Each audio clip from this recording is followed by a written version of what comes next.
They could. And you could ask for it. There were two on the way down to Reading yesterday too. We're ready to begin.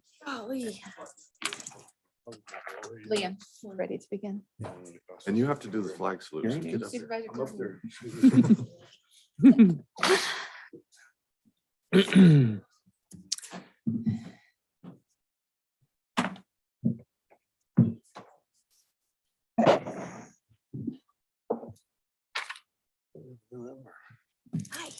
All right, good morning. It is 9:05. Thank you for granting us that 5-minute buffer that we needed there.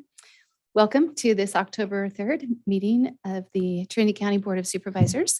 If you will stand with us, Supervisor Gogan will lead us in the flag salute. Pledge allegiance to the flag of the United States of America and to the republic for which it stands, one nation, under God, indivisible, with liberty and justice for all.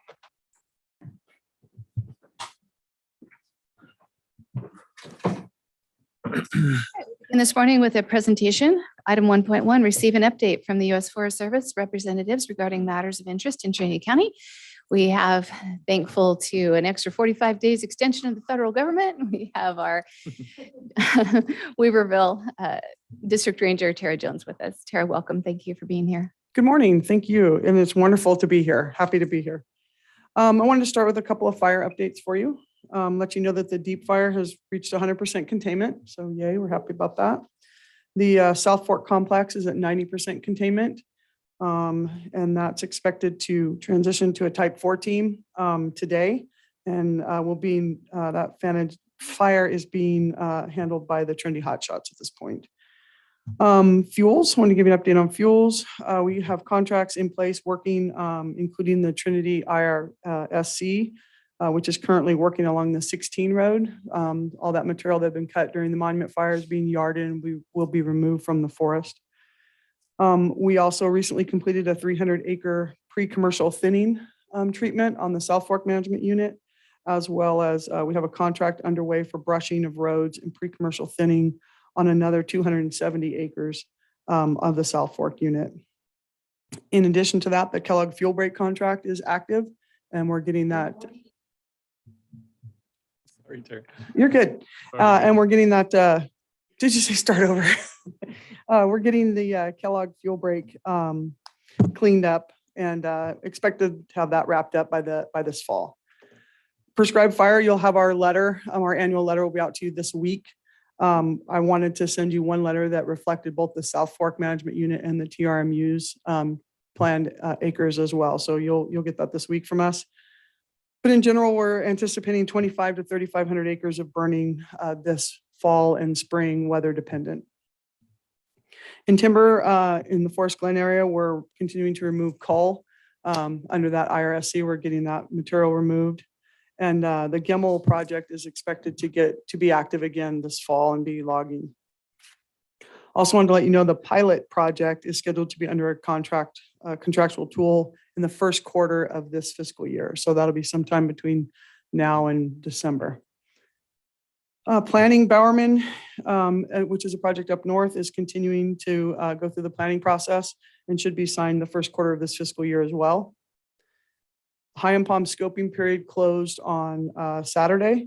We had a really productive field trip out there with a bunch of members from the public. So that was really good. I appreciate my ID team going out there and meeting with folks and answering any questions they might have. And our ID team will start reviewing comments. All right, I have another page here. All right. The governor's task force, as you know, the governor's task force will be meeting in Reading this Thursday. And then we have what I've affectionately coined competitive field trips.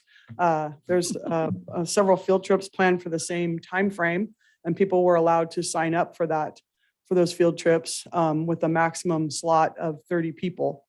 The field trip on this side of the hill, on the west side of the forest, is going to be in the Weaverville Community Forest with a focus on collaboration and working with partners. The title of it is essentially Collaboration in Action. It'll be co-hosted by the Watershed Center, the Forest Service, and the RCD.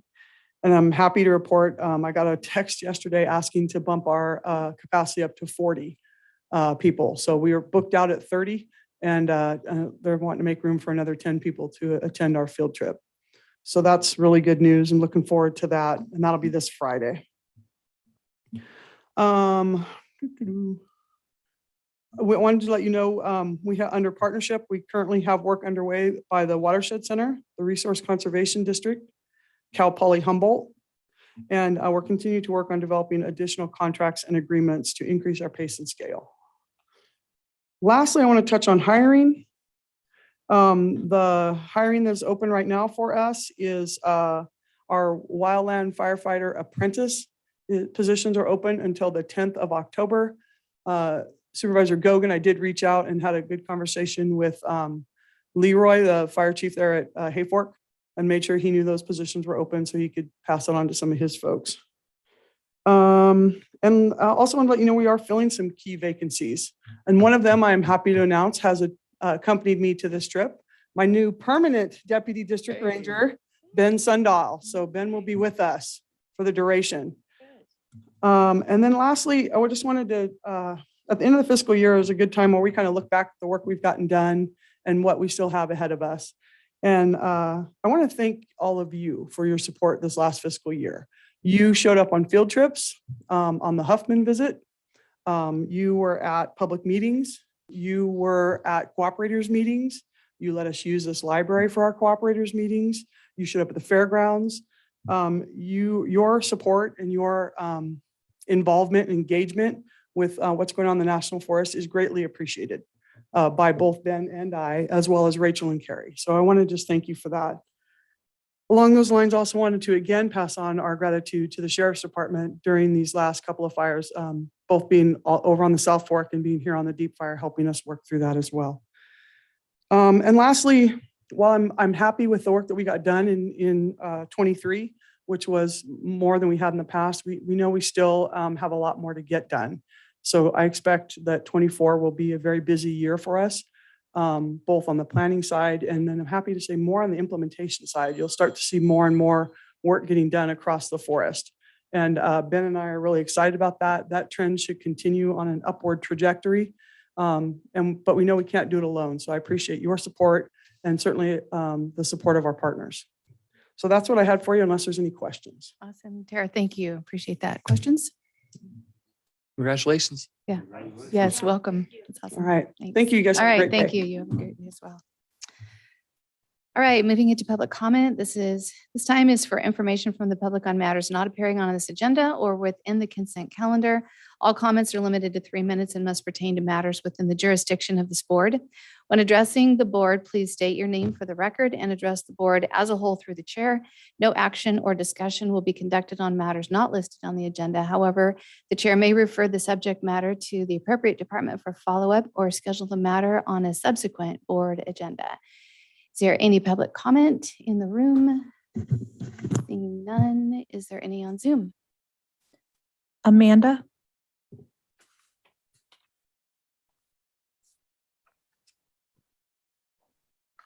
Hi, everyone. Good morning. Amanda Berger, Junction City.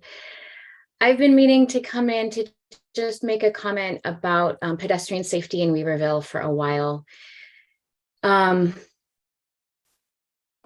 I really hoped to see some movement around maybe flashing stop signs or flashing lights at sidewalks. I think we've just had too many accidents for pedestrians, and unfortunately, it's not very safe to get around Weaverville. I would like to know what's been done to discuss this problem. I'm not aware of anything, and this has been a problem for as long as I can remember. I had a friend in high school that got hit. I mean, it's just something that happens too often. And I know it's also coordination with Caltrans, and I also know that they had or are in the process of identifying more pedestrian-friendly projects.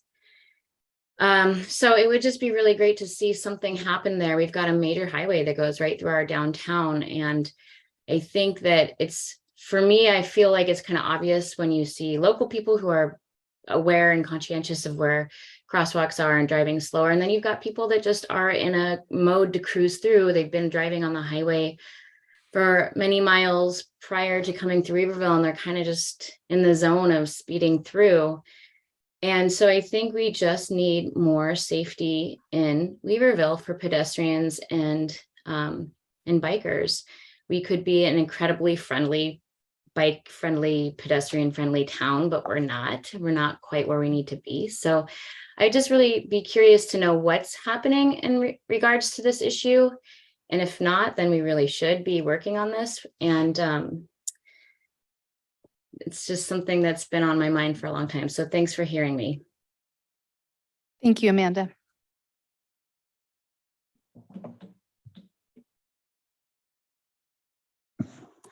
I have no other raised hands, no shots. All right, thank you. With that, we will close public comment.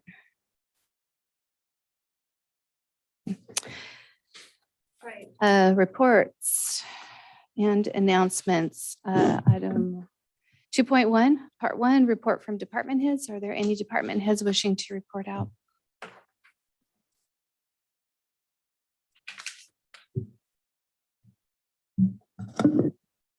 Good morning, I'm Ruby Fierro, Chief Probation Officer. Chairman Cox, Supervisors. I wanted to thank you for the recent activity regarding AB 505. Some of you wrote letters to the Senator's office encouraging a vote to no on that legislation. And also some of you wrote letters to the Governor's office requesting that he veto it because it did pass and is on his desk. Today, I still don't know if that is signed or not, but I just really appreciate the effort that went involved in that and the questions that people asked about it, and just really trying to truly understand how that affects us here in Trinity County. Basically, within AB 505, it makes it more difficult to utilize funds that are coming to the county for another state realignment and within the juvenile population. So that was part of why I wanted to highlight also that another piece of legislation that was signed was AB 271. And with that, the state is re-looking at what people familiarly know the funds as AB 109 funds or CCP funds. I'm the chair of the CCP board. With those funds, it comes into my department, the DA's department, the sheriff's department. And so the state is re-looking at how those funds have been allocated to the different counties. And that report has to be out in 2026. So we won't see any changes anytime right now. It's just another one of those things where the state realigned their financial responsibilities to the county and funded it in part and is now looking at it again. And that could either increase or decrease the funds that we would receive. And I'd venture to say that it would be a decrease. I just wanted that on people's radar to know about that. Also wanted to share with you that our treatment court grant has closed. That has been a grant that we've had for about 5 years. Many people know of it as drug court. In our county, we called it treatment court. And that has been a program that has worked with our DA's office, our public defender's office, in our courts. And it's more intensive supervision for people struggling with drug abuse problems and drug addiction problems.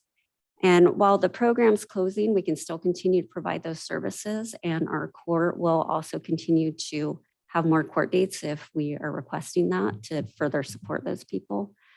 And with this grant, we had to come into it and amend it and work with the federal government around its goals and what was needed in it so that we would not fail in this grant. So about halfway through, we kind of shifted gears.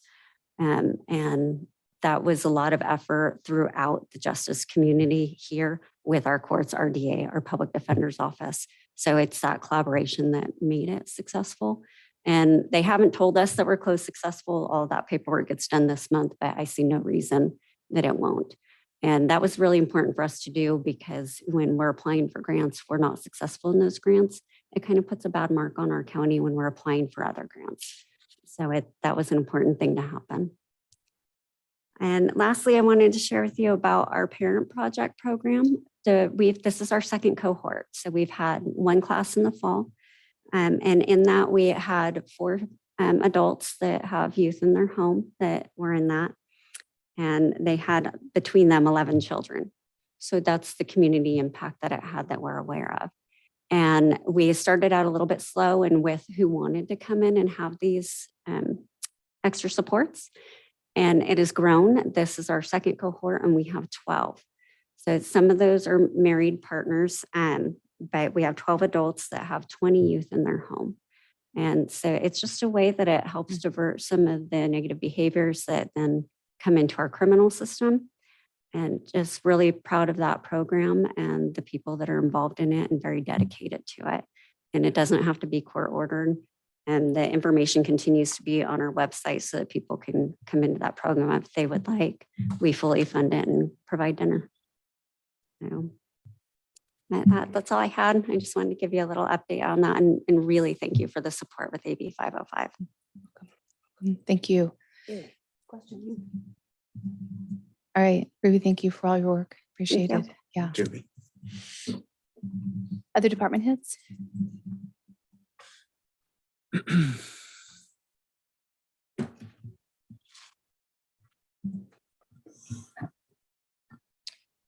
Good morning, Shanna White, County Clerk, Recorder, Assessor, Registrar of Voters. I just wanted to come in front of you today and let you all know that the March 5th, 2024 presidential primary election cycle is underway. We have the filing period for petition in lieu of signatures open September 14th and closes November 8th. The filing period for nomination documents opens November 13th and closes December 8th. The local positions that are out there going to be on this March election is Supervisor District 2, Supervisor District 2, 3, and 5. We have the filing fees and deadlines all on our webpage. For the petition in lieu, our office offers up a master copy and the potential candidate would make copies off of that using their own expenses. 501 should be filed before receiving any contributions or making any expenditures for their candidacy. And typically all of those are done at time of filing your papers. But if you're out there spending money before you come in and file your nomination docs, you should probably get that in.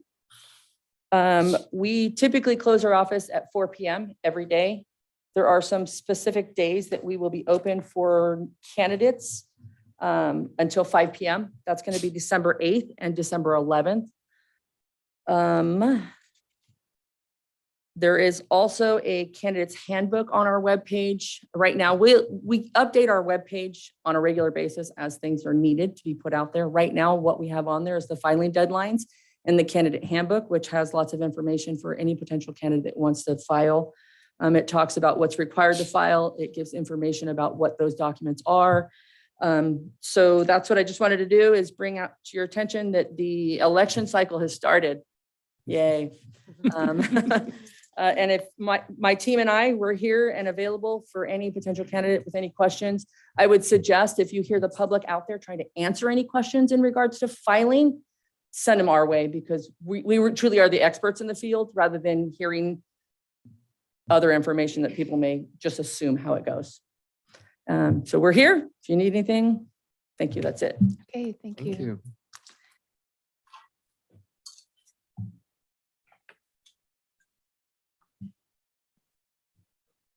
Good morning, Chair, Supervisors, Liz Hamilton with Health and Human Services with an announcement in advance. This is Operation Greenlight for Veteran Services. This is a national awareness campaign to support our veterans. This will be an opportunity to show support by shining a green light in business or in homes during the week of November 6th, November 6th through November 12th. So we'll have more information as we get this information out. We did this last year with our county buildings and that was well received. So thank you for your support of those of you last year. Our Veteran Services Officer, we have moved office locations and she is now located in our Emergency Operations Center. Some of you are familiar with that suite. at Airport Road. It is an office that serves our needs a little bit better. And so she has been communicating that with veterans that she works with, but just for your information and knowledge, that was yesterday that the move was made. So we're happy to support her in that way as well. Okay, thank you. Liz, sorry, what was the location name you said? Well, it's up in the office suite next door to Building and Environmental Health is the Office of Emergency Services, our Emergency Operations Center. Trying to not use acronyms here. So if you're familiar with the Building and Environmental Health, it's in the suite next door. Thank you. You're welcome. Okay, thank you. All right, there are no other department heads in the room. Are there any on Zoom wishing to report out? I have no raised hands, no chats. All right, thank you. We'll move on to a report from our county administrative officer, CEO Hill. Thank you, Chair. A couple items this morning. First one is broadband. The California Public Utilities Commission, the broadband implementation for California is progressing along. There have been state level decisions regarding lease versus purchase options, but the overall middle mile program is ongoing. All middle mile projects must be on contract by the end of December 2024, with project completion scheduled by December 2027. There's also some last mile project activity, and the local agency technical assistance funds the county received have been put on contract, and the environmental analysis piece has begun on the potential project to get broadband to Heimbaum.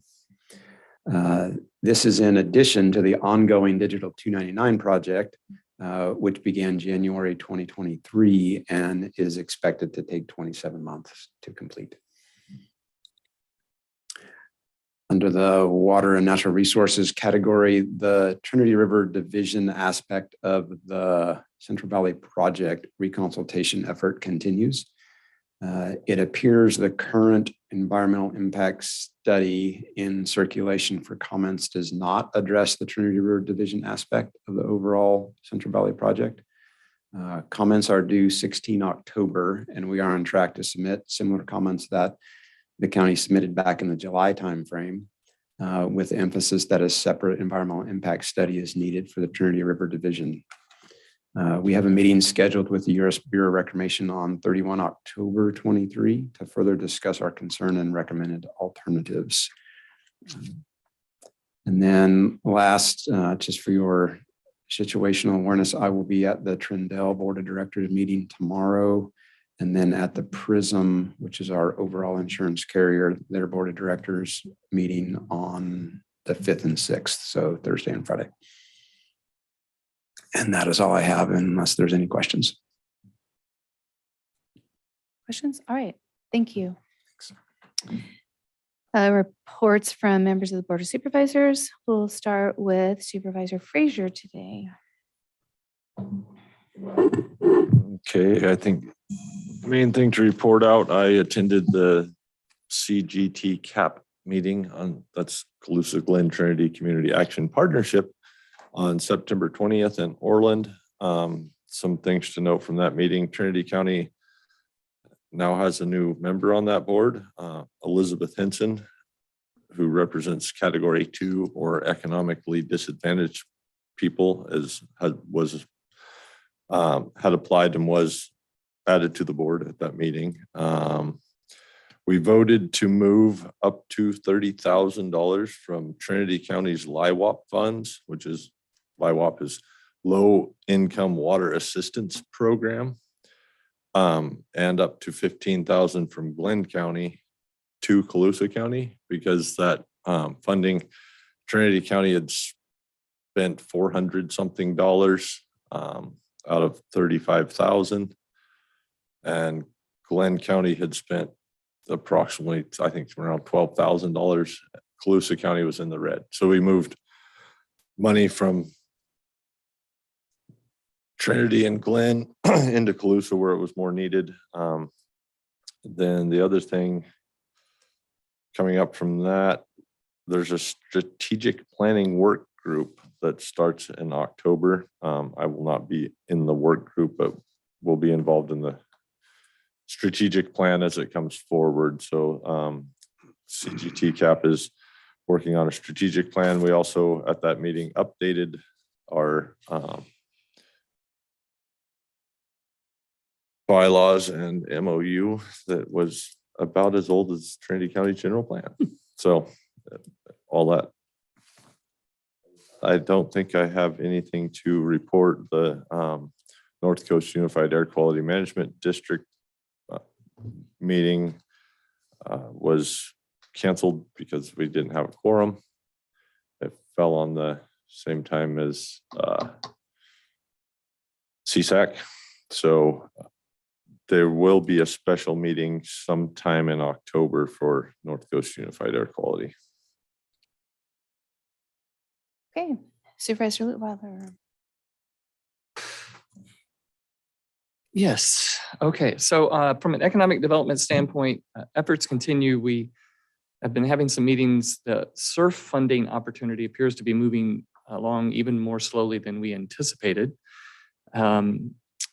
We continue to do the work within Trinity County to make sure that we're ready when they're ready. And it's been an interesting thing. Clearly, the handoff from the state to the regional areas is not as streamlined and effective as we would hope. So they're having to kind of put things together. It's a little bit like that building the airplane as you're flying it thing. But that does give us a little bit more opportunity to make sure that we're ready with well thought out projects that will hopefully be successful in getting funded.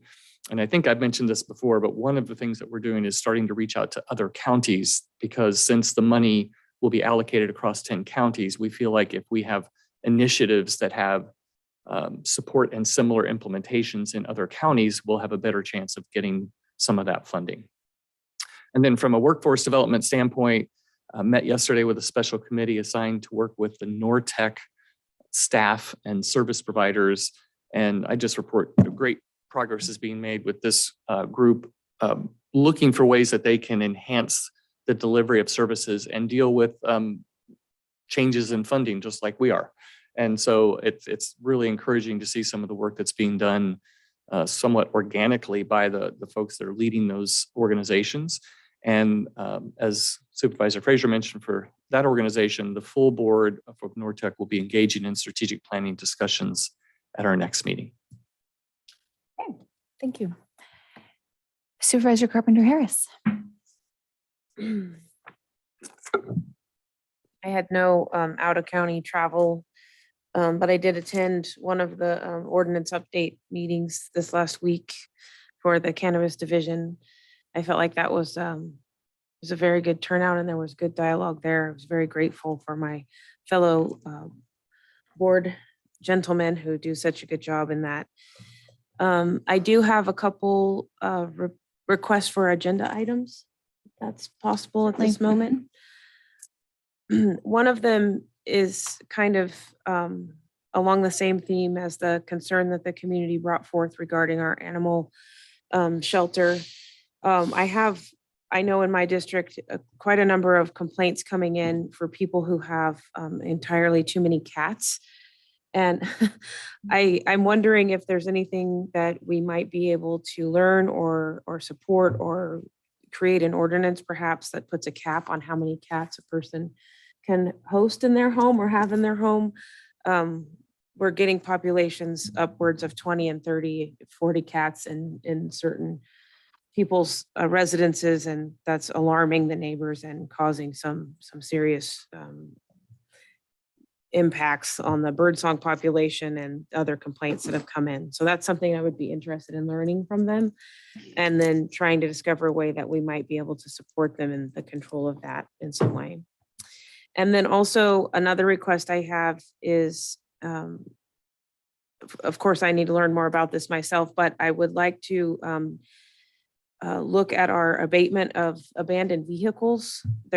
Seems to be a growing problem, particularly with abandoned RVs that are full of trash in different locations around the county. I know in my county, in my district, I've had two just lately, and I would like to see where we are with that, and if we can reduce the time that a person has to get their vehicle off the road or discover who it belongs to, and then charge them accordingly to have it removed.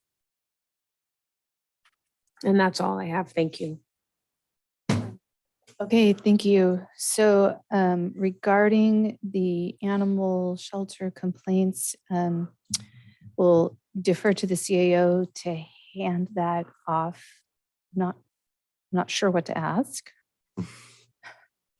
And then regarding the vehicle abatement, CAO had given us a report out when he responded with the programming he had lined out in response to the grand jury report. And so, he was pretty strategic with the money that we had and what we were able to do. And so, again, I would defer to him, but it seems like he was doing the best that we could with the money that we had. I think we are from an overall perspective, what Supervisor Carpenter-Harris brings up, talks about the amount of time we have from when an abandoned vehicle gets tagged, that owner, if you will, has to do something before we can legally do something to it. There has been discussion as far as the amount of time that we have there. So there's some opportunity for adjustment.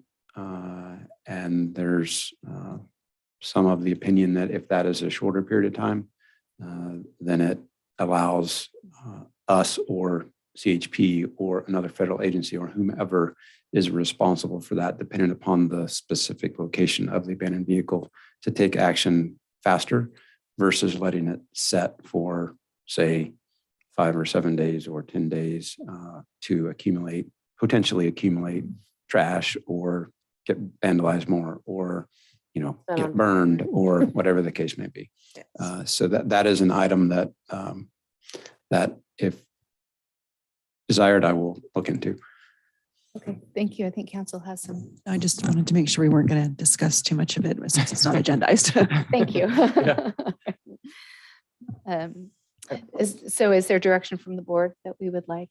Well, on the first one, what I thought I heard was a request to look at an ordinance that might limit the number of cats that can be owned by individual residents, much like I think there are zoning requirements that limit how many horses or other types of large animals you can have on a property. That there could be one like this, and we're not here to debate that, but I certainly support that being a subject that is brought before the board with some thought as to what people think and what might be a good way forward. Okay, is there, we concur? All right. Sure. And then as well with the points that CEO made regarding the abandoned vehicles, looking at the number of days, would we like him to look at that? Reducing those maybe. Okay, good. Thank you. All right, thank you. Is that the end of your report or do you have other items as No, well? ma'am. All right, great. Supervisor Gogan. I had out of county travel to RCRC. I'll let Jill, the lead, speak on that. We also had last month we had a vote with TMC, and the winter variable flows were overturned. We've come to them with somewhat of a solution to have 2 independent scientists, biologists, and Tom Stokely look at the reasons that we like it or don't like it. And I think Trent spoke about the Trinity River Division and what we'd like to see there.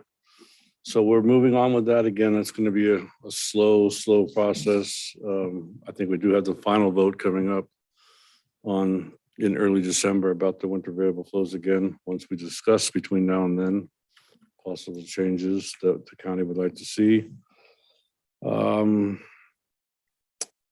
Besides that, I have nothing else to report out, and that will, unless Heidi has something to add about the water, I think that would cover me for the Trinity County water part also.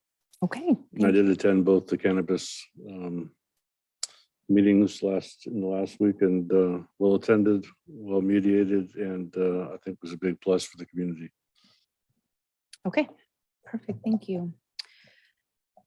So just to respond to the public comment, I have reached out. I've begun reaching out regarding the crosswalk safety issue. I have yet to have Caltrans respond in guiding me to the proper person to speak with, but there are some great ideas out there, ways by which we might better illuminate our crosswalks and hopefully increase our safety. So there's not a perfect solution yet, but there certainly is movement forward on that. So more to come as that develops. I was at the RCRC annual convention and the board of directors meeting, so I'll run through a few items quickly. Regarding the Golden State Finance Authority, which is an affiliation of RCRC, a subset, I just want to remind let new employees know, if there are any listening, and remind those who may have already heard this information, that there is a down payment assist to own program that's available to county employees of any RCRC member counties, of which, of course, we are. Golden State Finance Authority has assisted in the purchase of 35 homes for county employees this year alone. And I believe a couple of those are Trinity County employees, which is really exciting. And so just know that, and I think the more that you kind of spread the word, and as department heads sharing that with your staff that comes on board, that can be such a plus for everyone. The 2023 annual meeting county basket auction and drawing that I had discussed last time, the outcome is that raised approximately $68,000 for charities, and the basket from Trinity County made us proud. It raised $1,500. So just a huge thank you to Morgan Rourke and students of Hayfork High School, to Tabitha Plew and students from Trinity High School, and all of our contributing businesses. That really was a room of very distinguished attendees and folks with paddles in their hands. And you really did us well. So thank you each for contributing to that. Advocacy issues, AB 338, Aguiar Curry, the Forest Resilience Prevailing Wage Bill. RCRC's opposition due to potential impacts on community wildfire mitigation efforts was large. Hazardous waste laws, RCRC co-sponsored SB 642 with Santa Clara County and CSAC. That was signed by the governor. This bill gives county councils the authority to bring actions to enforce violations of several hazardous waste laws. Solid and organic waste, RCRC sponsored AB 1548. That awaits the governor's consideration. This bill expands Cal Recycle's grant programs to support local government fund infrastructure needs to get recyclable materials into the marketplace and to build out local reuse programs. So I've had a lot of folks reaching out, really wanting to see some better efforts with our recycling here in the county. And so I have been in conversation with our deputy director regarding solid waste efforts. And so just know that she and we are, as a county, are doing everything that we can at this time. There's money out there, but it's for infrastructure. And so there isn't money for ongoing efforts at this time. And we simply can't afford the money that comes back from those recyclables. It would not cover the cost to transport those goods, used goods. But as things, just saying that's on our radar. As things progress, we'll be looking at ways to catch up with that if there was a way to do so. Moving forward, state wildfire and forest resilience legislation. Several bills have been working their way through the 23-24 legislative session that could impact the pace and scale of California's forest management efforts. So a few bills of note. AB 297 would extend the ability of CAL FIRE to make advance payments on grants for fire prevention and home hardening education activities through its local assistance grant program through January 1 of 2034. The bill was recently amended to harmonize with prescribed grazing provisions in SB 675. So the RCRC supported AB 297 did pass both the Senate and the Assembly. And I checked yesterday and it must still be sitting on the governor's desk. It doesn't appear that there is word on how that's going to turn out yet. AB 338, Aguirre Curry. This would expand the definition of public works to include fuel reduction work done on contract and paid for in whole or part by public funds, thereby requiring prevailing wage to be paid for community fuels treatment and forest resilience projects. This bill includes a 1-year implementation delay and a 2-year for nonprofits and a full exemption on tribal lands. This bill passed the legislature in 2022 as AB 1717, if you were watching that, and it was vetoed by the governor. And so this AB 338 was opposed by RCRC, but it did pass both houses and also sits on the governor's desk for consideration.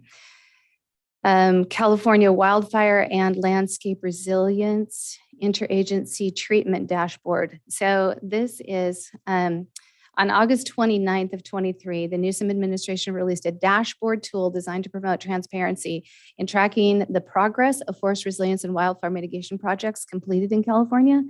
The California Wildfire and Landscape Resilience Interagency Treatment Dashboard aggregates data from California land management agencies such as CAL FIRE, along with the Forest Service and private timber managers, tribes, local governments, and nonprofits for the first time in order to track the state's effort in achieving its long-term forest resilience goals. So really of note is that Trinity County is not included in that dashboard. So I'm making some inquiries as to perhaps why that is at this time, and if we can find an opportunity. And of course, that's going to be an ask on the part of our agencies. I'm not sure whose lap that would fall into, but I am checking into that, and I think it would be good to watch. There's so much good work being done here that it seems like it would be great to take part in that dashboard and let us all kind of watch that develop over time. So more to come. Networking is really what is so critical when we go to places like RCRC and CSAC. And this was profitable to me as past trips also have been. One of the opportunities afforded me at the convention was an introduction to Bobby Watkins. He is the lead consultant with a company called Adapt Media. Bobby's agency specializes in providing clients with data collection and analysis to help them best understand their target market, marketing audiences, and how to reach them. And so because of the connection I made with him there, I have a meeting with him on the 11th, and it just may turn out that he is able to hand us maybe a little bit of free help in knowing how our economic development efforts should most productively move forward. So I will be at the governor's task force meeting on Thursday. I did register for that, and on the West Side field trip on Friday, those two opportunities that Tara had described. And also, I've mentioned this to the CAO, but I will just put it out there for our department heads. I had a conversation with Senator McGuire on Saturday, and among the 4 or 5 things that we discussed, we chatted a bit about our budget. And I made a comment to him that it becomes really difficult when the state increases their mandates upon us, but doesn't provide funding to handle those mandates. And he said, "Oh, really? Like what?"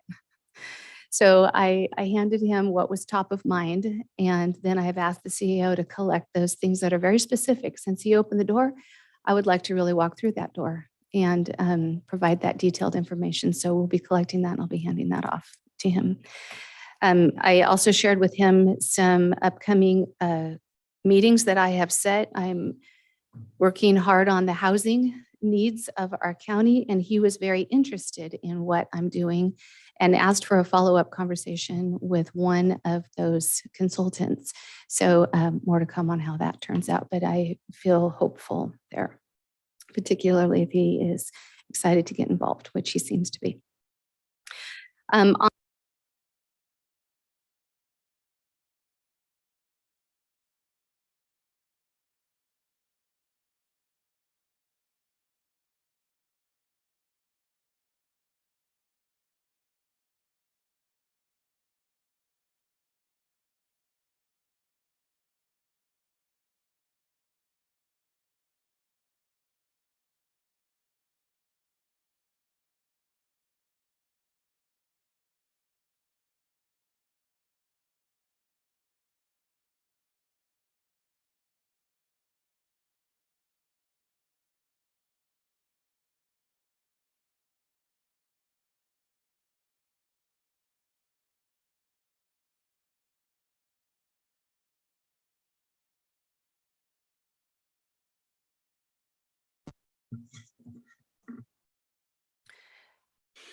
Okay, the cannabis ordinance ad hoc update. We have completed the first two public workshops. Both meetings had strong attendance and we were engaged fully from 6 p.m. to 9 p.m. and maybe a little bit afterwards. There was a lot of engagement and the format of the meetings is not stand up for a 3-minute or cycled set of statements, but more interaction between the folks that are hosting it and the folks that are attending to give their feedback. Second meeting is scheduled in Weaverville tomorrow evening. We have discussed plans for another meeting in Hayfork on Thursday evening, but I'm not sure if that has been formally communicated and organized. So we'll have to firm that up. Perhaps we can do that today and make an announcement. Recordings of the workshops, the agenda, the presentation materials, and the working draft are all available via links on the Cannabis Division website. So all the information is there. And it is truly critically important that we have the public input. One of the things I noted was we made a conscious decision as an ad hoc committee to turn the working draft over to the public before we had sufficient time to go through it together, discussing every single line item, because we felt we know we need to do that, but we also know that we need public input, and the sooner we got public input, the better. And so it is very important for the public to invest if they are interested in this discussion. And there are all these options. You can attend the public workshops. You can send in comments to cannabis.ordinance@trinitycounty.org. You can reach out to ad hoc committee members, to staff. All of those comments, however they are received, are being compiled by staff so that we can look by section of the ordinance at all of the feedback we've received. And that way, when the ad hoc committee comes back together to review all of this great input that we're getting, we have a comprehensive view of the consistencies and inconsistencies in the feedback that's been provided. So I really encourage people to take the time to look at that, to share your input, however it might be. We are still planning for tomorrow night to have the Zoom option for Weaverville. I will emphasize again that that is really more for observation than participation, because the format of the meetings is much more direct interaction and engagement with the people who are physically here in attendance. But you can leave comments in chat and we will capture those as part of what I was describing. The other meeting that we're at least planning for Hayfork on Thursday may or may not have the Zoom function because of the limited internet capabilities. So we'll try to record it regardless, but we may or may not have the Zoom function. And again, hopefully we'll be able to get some firm information on that before we wrap up today. I think that's it for me. I think you fairly well covered it. The one thing I would kind of reiterate is the fact that this is a draft. We're taking public input as much as we possibly can. And then there will be changes before it goes to the Planning Commission. We're going to try to incorporate as much of that public comment as we can into our final draft, I guess you would call it, before it goes to the Planning Commission and the board. So public engagement is key, and to remain engaged, that as we move forward, it will be, we've discussed having a second round of workshops with a more of a final draft, and then decided that's probably not going to happen. The idea being that we can keep going back to public workshops and getting input forever without ever finalizing what we're going to take to the Planning Commission and the board. So once we incorporate all this public comment that we're receiving through this week, then the next stop will be the Planning Commission. So, and people will have opportunities to comment at the Planning Commission and the Board of Supervisors. Okay, questions for Cannabis ad hoc? All right, the economic development piece, in addition to the housing that I'm working on, would just be to report out that I did connect with RCRC's Deputy Director of Economic Development, Bob Burris, when I was at the convention. He lent clarity to the deliverables that we had discussed. He shared that he had tried to send those twice, and just there appeared to still be issues with our county email. So I asked him to send them over Gmail, which we now have those documents. I've shared those with Supervisor Lutweiler.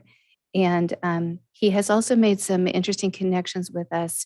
So there will be some meetings scheduled with some folks that he is able to send our direction for some real focused conversations, looking very specifically at what we have done and suggested ways by which we might move forward with some productivity. Folks that have been in this arena for years and seen it done successfully in lots of jurisdictions and able to give us their attention. So I feel really honored by that. And the more that he gives and the more I keep thanking him, he just brightens and says, no worries at all. This is what I love to do. So it's fun. Nice. Yeah. All right. Let me, before we move forward, give a report out from our closed session of the previous meeting. So on September 19th, 2023, closed session, item 5.1, Government Code Section 54954.5B, conference with real property negotiators, address 430 Morgan Hill, Key Fork, California. Agency negotiator Trent Tuthill and Margaret Long, negotiating party to be determined under negotiation, price and terms of sale and payment. From that conversation, no reportable action was taken. Item 5.2, Government Code Section 54954.5E, Public Employee Evaluation County Administrative Officer. Also, no reportable action was taken. All right. With that, we will move into the consent calendar. These items include routine, non-controversial matters and will be acted upon the board by one roll call motion. If a member of the public has any questions or comments on an item on the consent calendar, they may provide them now. A member of the board or staff may request an item be polled and considered separately. Is there any public comment on the consent calendar? Seeing none in the room. Is there any on Zoom? I have no raised hands, no chats. All right, thank you. Close that comment opportunity. Bring it back to the board. Are there any board members wishing to pull any items on consent? All right, hearing none, I would entertain a motion for the entire calendar. I'll move to approve. Second? All right, we have a motion by Supervisor Frazier, second by Supervisor Lutweiler. Supervisor Lutweiler, Aye. Supervisor Frazier, Aye. Supervisor Gogan, Aye. Supervisor Carpenter Harris, Aye. Chairman Cox. All right, county matters. These items include non-routine or controversial matters and are listed alphabetically by department. A member of the board, staff, or public may request that an item be heard out of order. Is there a need to move the order of any of the items? All right. Item 4.1, waive the reading of and enact an ordinance amending Trinity County Code Section 8.44.020 pertaining to general regulations introduced on September 19th, 2023. No fiscal impact. Supervisor Lutweiler. This is just waiving the reading, right? It was your item, so I was just handing it to Oh. you. Yes. Okay. Hold on.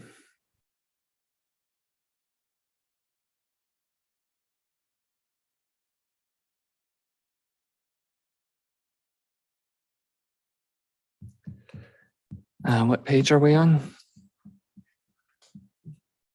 140.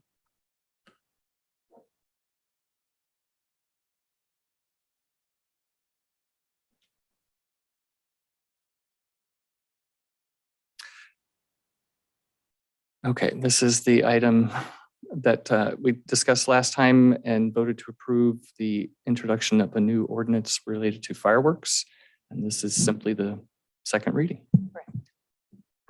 All right. Are there any? And adoption. And adoption of, correct. Are there any questions of board members? All right, hearing none, we will open this item for public comment. Seeing none in the room. I have no raised hands, no chats. Okay. We'll close public comment and bring it back to the board. entertain a motion. Move to approve as presented. Oh, second. All right, we have a motion by Supervisor Lutwiler and a second by Supervisor Gogan. Supervisor Gogan, Aye. Supervisor Lutwiler, Aye. Supervisor Carpenter Harris, Aye. Supervisor Frazier, Aye. Chairman Cox. Aye. All right, that motion passes unanimously. Health and Human Services, item 4.2, introduce and waive the reading of an ordinance amending Trinity County Code Section 2.70 pertaining to Partnership Health Plan of California Commission, no fiscal impact. Director Hamilton. Good morning. Thank you. This is an opportunity to introduce and waive the reading of this amendment. Partnership Health Plan. They manage our Medi-Cal, and they are going through an expansion with Department of Healthcare Services. They currently serve 14 North State counties, potentially expanding into 10 more. And this, the ordinance is updated primarily to reflect how many votes each county has based on their Medi-Cal population. And we will remain with one board member, which I am operating in that role. And so this is a formality just to their ordinance language request. Okay, thank you. Mhm. Questions of board members? Right, with that, we will open this item for public comment. Is there any in the room? Seeing none, is there any on Zoom? I have no raised hands, no chats. Okay, with that, we will close public comment and bring it back to the board for a motion. Move to approve as presented. I will second. We have a motion by Supervisor Lutwiler, second by Supervisor Gogan. Supervisor Gogan, Aye. Supervisor Lutwiler, Aye. Supervisor Carpenter Harris, Aye. Supervisor Frazier, Aye. Chairman Cox. Hi, thank you. Human Resources, item 4.3, pursuant to Trinity County Code, section 2.60.410A, authorize hiring candidate number 55051-405 as an extra help records technician 2 at range G172, step D in the Trinity County Sheriff's Office.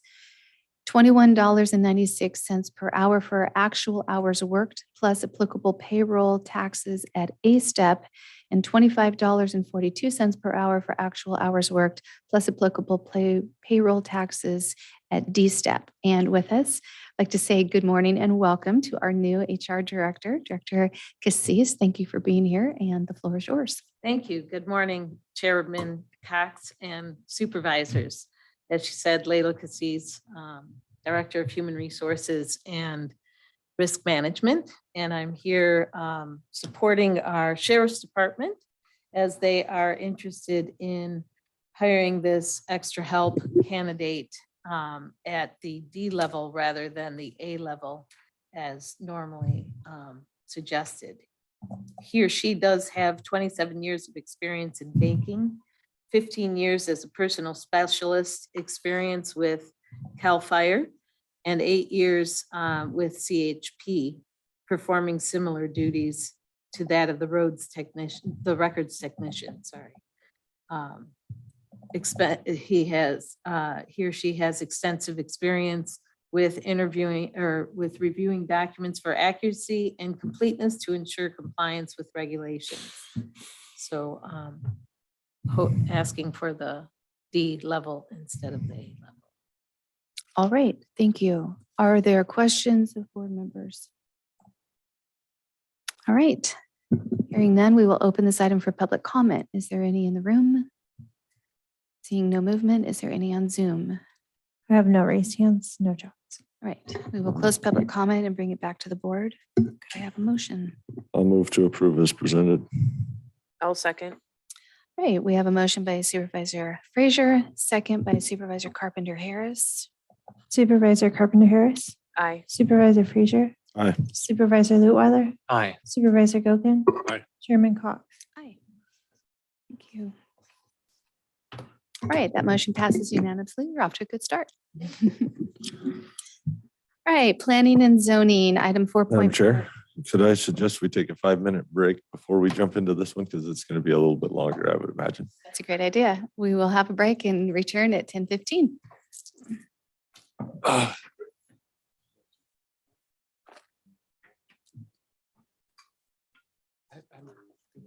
Question for Trent.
his mother died on the drive out of town. His brother was hours away from them. Trent, on the 31st, do we have a time, place to meet? Gotta remember Was that that I need to be on the about those 31st? items that are coming up, because I'm just I'm like, well, sorry, I know I we're doing it. And I surprised go, you. Okay, and it all will be Zoom. Oh, right. It is 10:15. We are back in session. We are at planning and zoning. I know originally I said we would move through these items in the order presented, but we are going to switch items 4.4 and 4.5 just because 4.5 should be a little more streamlined. So item 4.5, discuss and or provide direction to staff regarding the revised draft vision and guiding principles for the general plan update. So with us today, we have two of our team members from our Mentor Harnish consulting firm. Brent and Michael Gibbons are with us, and I'll just hand it over to you gentlemen for this item. Do you want it right away? Yeah, we can pull up the PowerPoint. Perfect.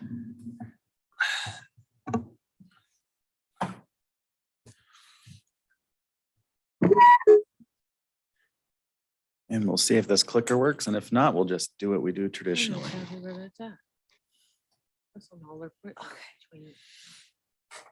All yours. Yay. Perfect.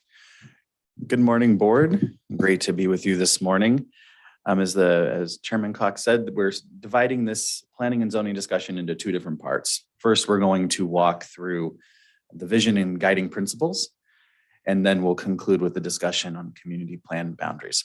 So as part of the two topics this morning, we're requesting that the board take action on each of those separately, and that action will then adopt each of those components into the overall general plan effort. So once I conclude with that, I'll hand it back to the board for discussion and public comment, and we'll move through that and then touch on community plans.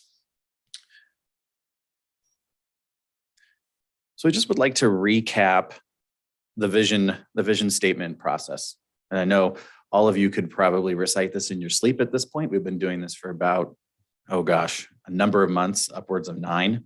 So a vision statement is a traditional process within a general plan update.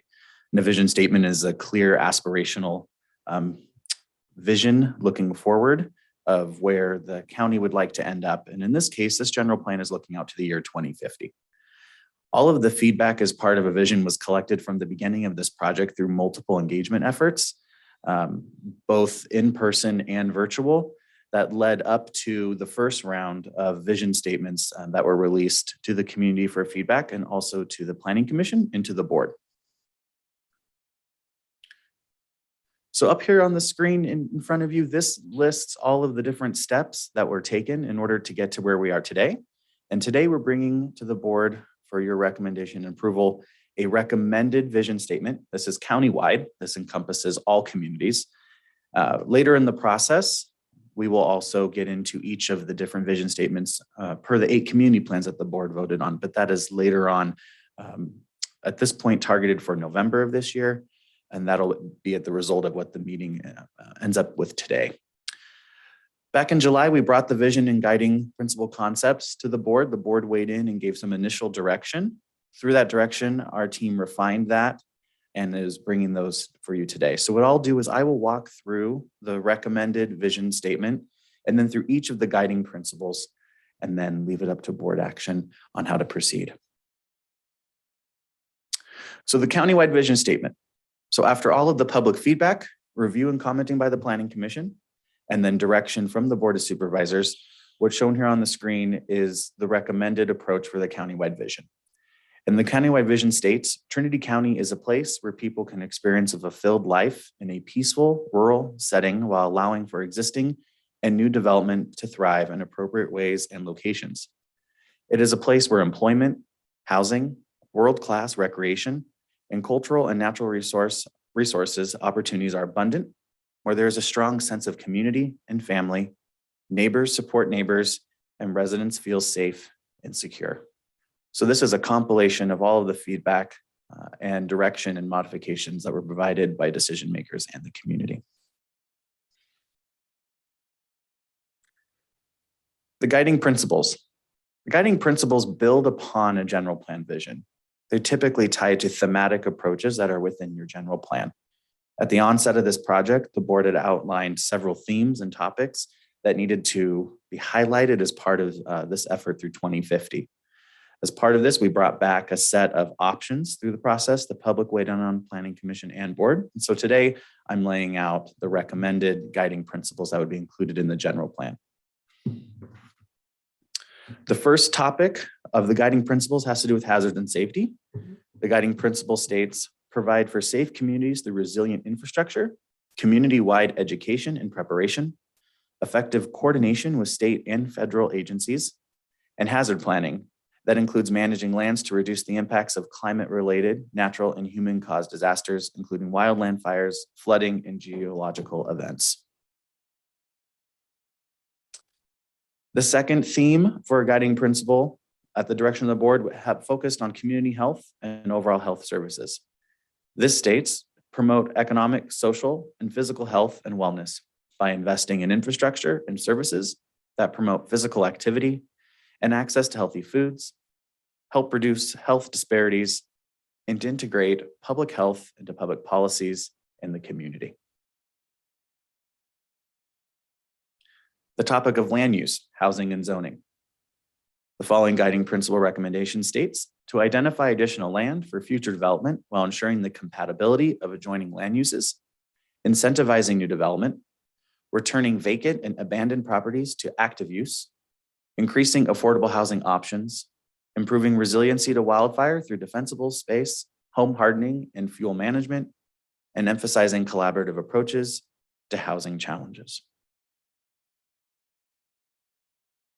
Mobility infrastructure, recommended guiding principle states to invest in and develop an efficient and safe multimodal transportation network with infrastructure and services that meet the needs of residents and businesses, maintain and enhance law enforcement and fire protection services to protect residents and property, and enhance the availability and reliability of communications infrastructure to residents and businesses.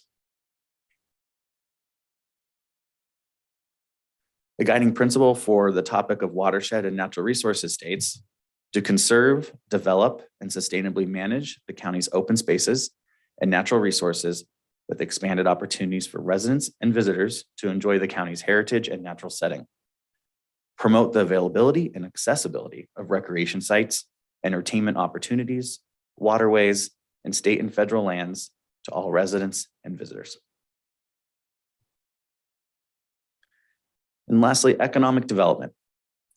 This guiding principle states to maintain a high level of coordination and collaboration within the local business community to incentivize business development and employment opportunities, to encourage economic growth and retain capital within the community.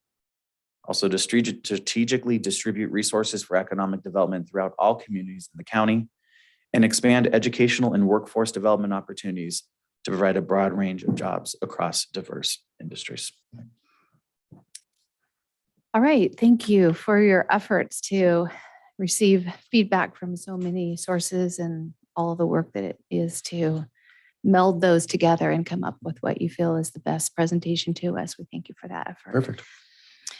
So let's, I think what, I'm open to suggestion, but I think what would be good to do is to take the vision statement first and individually open these pieces for public comment so that if there is public comment, we don't find ourselves sort of hopping around. We kind of do it in a more streamlined way.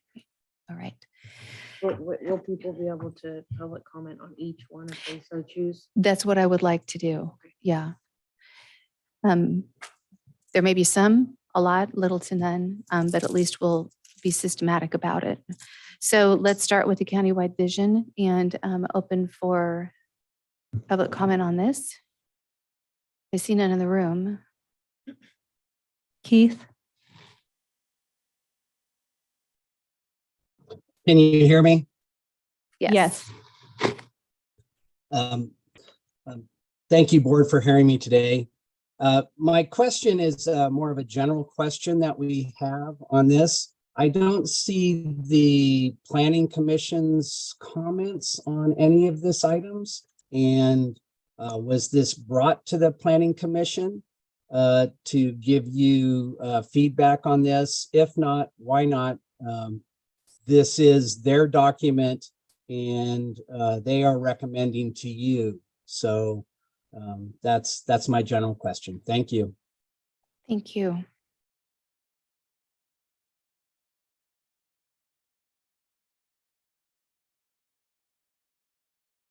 I have no other raised hands. Okay, so with that, I will have Brent come back and address that question.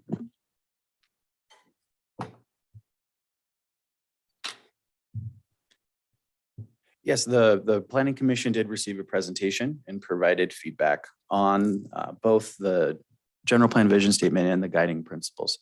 All of the feedback collected was compiled into this. It's not to say that every piece of information was carried forward when you're starting to maneuver through that. So there are bits and pieces that were, others that not. So as part of that discussion today is asking the board, based on this recommendation, which includes feedback from all community members, commission, and the original direction from the board, is if this still meets your expectations about what should be included. If there are parts that you feel need massaging or need some redirect or wordsmithing, this is the opportunity to do so. And is there a way by which the public can see those specific comments that the planning commissioners made regarding each of these? There was not, so I believe what you're asking for, is there a way to see the different iterations of where planning commissioner comments came in? There isn't. What we do is we just compile everything and try to get as much as we can that makes a cohesive vision statement that tries to capture as many different views and opinions and thoughts as possible. So would you say then that the planning commission had an equal weight with the public generally or a stronger weight? Well, the public comment came into the planning commission and they reviewed that public comment and the original round of options. Those options were then brought forward to the board for direction, and that's where we are today. Okay, I follow you. Thank you. Mhm. All right. So with that, I'll bring it back to the board. Did you want our discussion vote on each one now, or are we voting all at once and discussing all at once? Let's take them one at a time. Since I'm going to ask for public comment on each one. Agreed? Okay. Are there any changes, edits, anything that anyone would like to see made? All right. I think we can take consensus as we move through and vote on them as a whole. Because today you're really just talking about, it says discussion and provide direction. So there's not an So action we're not item. taking an action. You're not approving it. Yeah. Okay. All right. Thank you for that. All right. So no recommended changes there. So I guess, Brent, were you hoping for a different outcome today? Yes.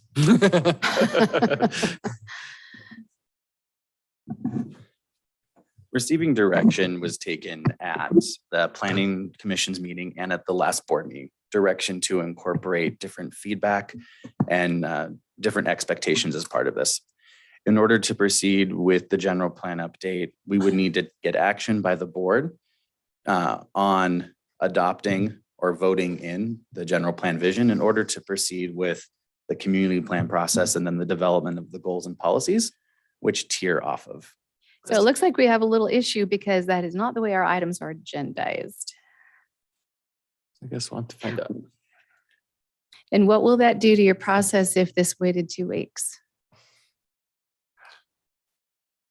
Realistically, if this waited 2 weeks and we voted on this at a later point, the community plan workshops in November, we would need to push them out in order for noticing and allowing enough time for community members to weigh in prior to those workshops. So the recommendation would be to push those out. So we can see what council has to say. We also have a special meeting option. So And it's the same with the boundary discussion as well. okay. Yeah, and you're gonna have the same issue with that as well.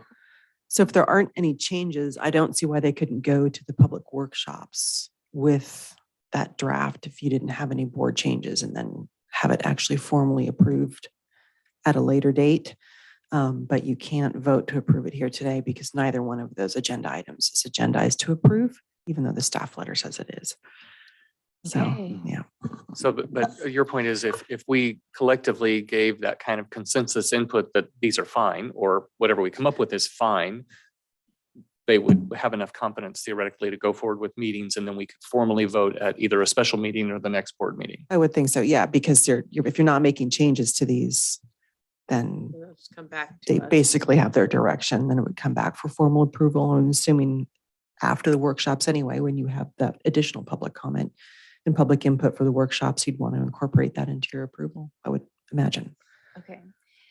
So I guess the question to you would be if you're comfortable with that, or if you would feel more comfortable if we were to plan a special meeting soon and have that formal adoption to place that into your hands. The public comment on the vision guiding principles has already gone through its process. So the intent was to adopt that today. And then the next set of workshops would be the community plan workshops, where we would develop like 8 community specific ones tiered off of the board adopted vision. We can move forward. We can move forward with a consensus today, because we'll need that for November. And then have it adopted at a separate meeting, but the public comment window wouldn't reopen on it. Right. I don't think you need to reopen it. I think it would just needs to come back, but you would have the understanding that the board didn't Correct. make any changes, so you could feel. Correct, and that works. All right. So we can just be sure that this gets agendized for our October 17 meeting to adopt. Correct? We can do it tomorrow. Okay. All right. I do have a quick question. I don't know if this is appropriate. Would we have run into the same situation when it comes to the boundaries discussion today? Yes. Yes. We'll just do the same thing for that discussion. Okay. Same concept. Okay, perfect. Thank you. I guess the question then that I'm left with is, I mean, this was an opportunity for us to discuss and or provide, and had the word adopt been in the language, we still could have made some changes. And so changes are appropriate for the boundaries as well. Okay, all right, we're good. All right, moving on to guiding principles, then we'll take the hazards and safety and open this for public comment. See none in the room. Keith?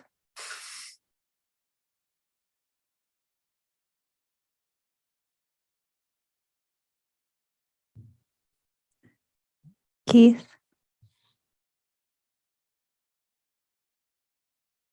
Can you hear me now? Yes. Okay. Sorry to be a pain about this, but on these items, I'm not sure how the vote that the board can approve of something, even a later date, if you have not received a recommendation from the Planning Commission. And so that would go to this item that we're facing, and the next item. It seems to me that the commission would have to give you a recommendation one way or the other before you make a final vote. Thank you. Thank you.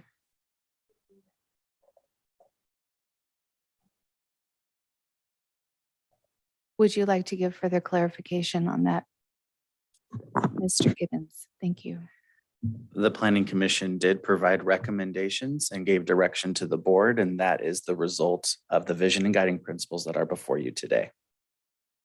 So Our team was in attendance at a Planning Commission meeting and went through each of the different options, and different planning commissioners were able to weigh in and provide feedback that then resulted in the recommendations before you. okay, thank you You're for that. It seems like maybe just the language doesn't perhaps look like some would be accustomed to seeing it, but I would defer to council if we've gone through the process correctly. Yeah, I would want to see the Planning Commission minutes to see if there were formal recommendations made with regard to these items. That could probably resolve that issue. Okay. So I guess council, would your suggestion be that we continue in the process that we are in right now, but when it gets brought back on the 17th, we have those minutes before us, or those formal recommendations clearly stated? Right, and we can look at them in the interim and make our recommendations to you at that time as to whether or not it would need to go back to planning commission for formal recommendations or if we felt that that had been satisfied. Okay, perfect. And so we would provide that direction to staff. Thank you.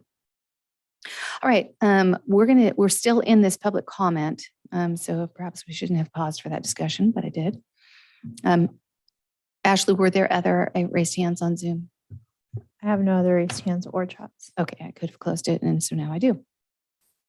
All right, so we are on the health hazards and safety board members. Are there any changes you would like to suggest?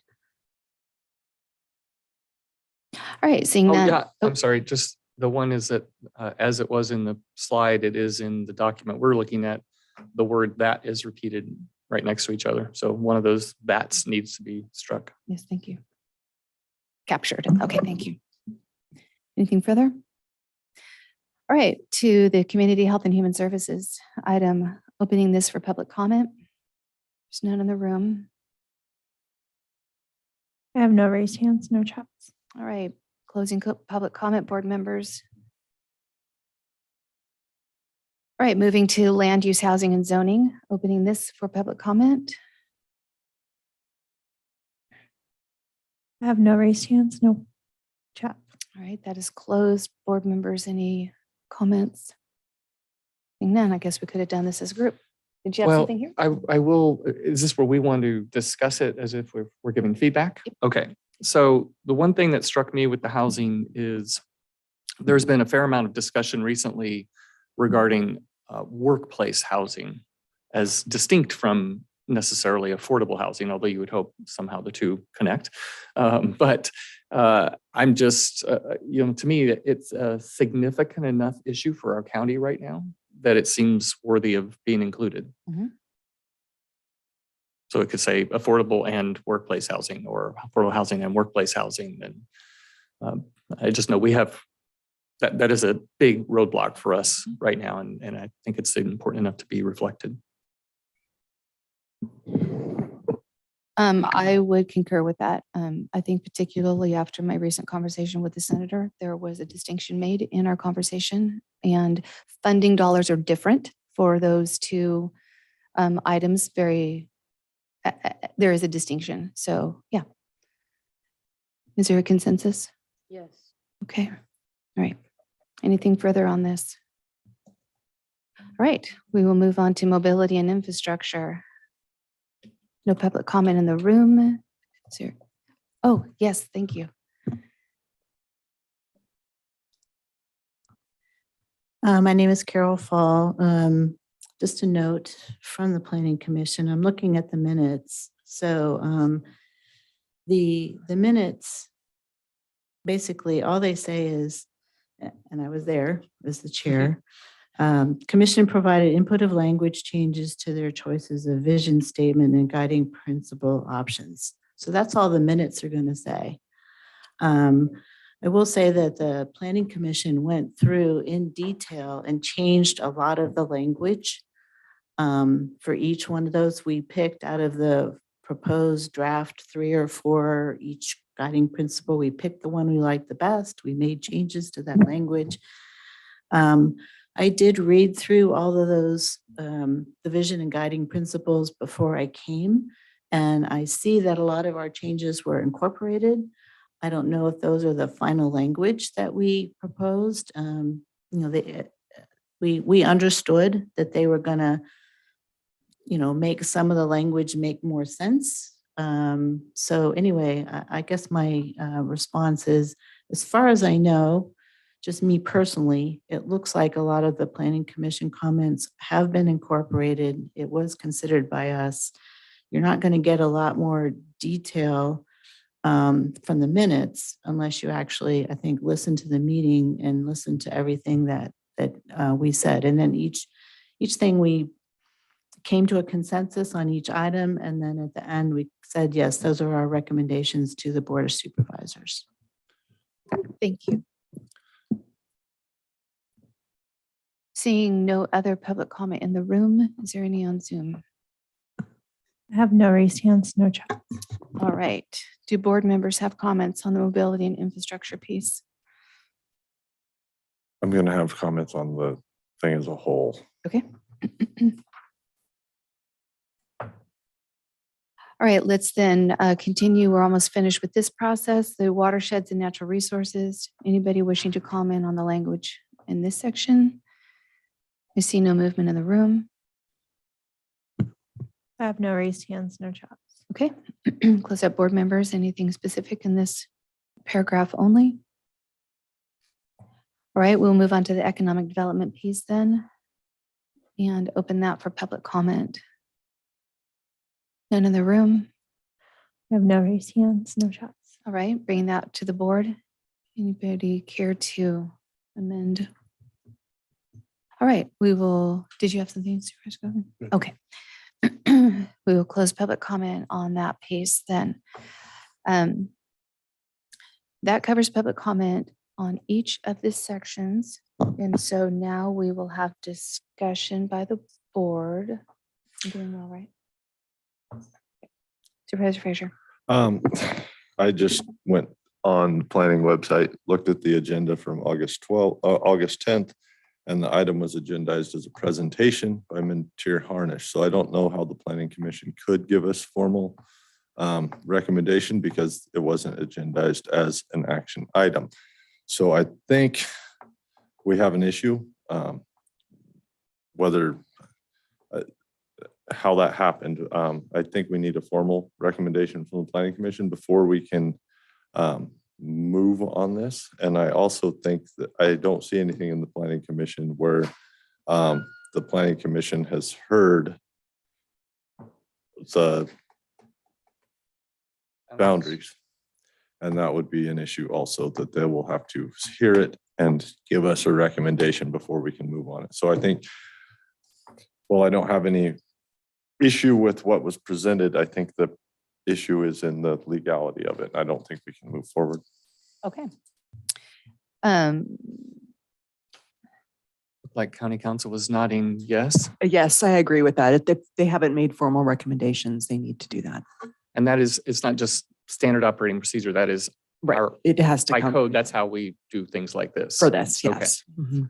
So both what we're discussing now, as well as the boundaries, would need to be formal recommendations coming from the planning commission before we could weigh in on our own decision. Right, because you're not incorporating what those I mean, I understand that they're in the documents, but you don't have it from them directly necessarily. So I agree if it wasn't agendized, and I haven't seen those agendas, but I believe you. It's So- agendized as a presentation from what I can see, which would mean that the planning commission couldn't make a formal recommendation because it wasn't an action item. Right. Okay. And all right. And even if they did, that could be voidable. So you wouldn't want to rely on that. So then I would just say to council, how should we proceed with item 4.4? Do we still discuss? No, you would need to have those. We're going to have to push this forward. Yeah. All right. Yeah. And I think haven't done that. we're going to have to figure out the timeline.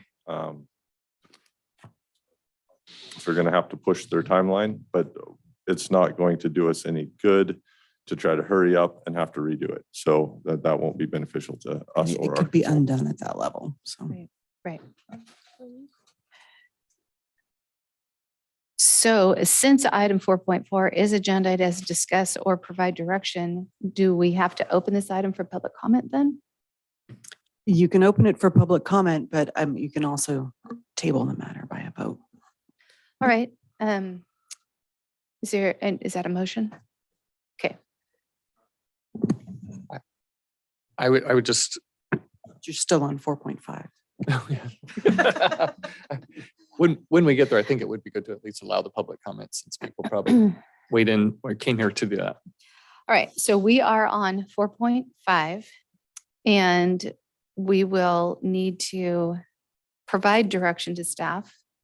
I would move that we direct staff to agendize this with the planning commission for formal direction as soon as possible. I'll second. Is there a discussion? Say that again. Direct staff to get this on the agenda for the planning commission for action as soon as possible for a formal recommendation to the board.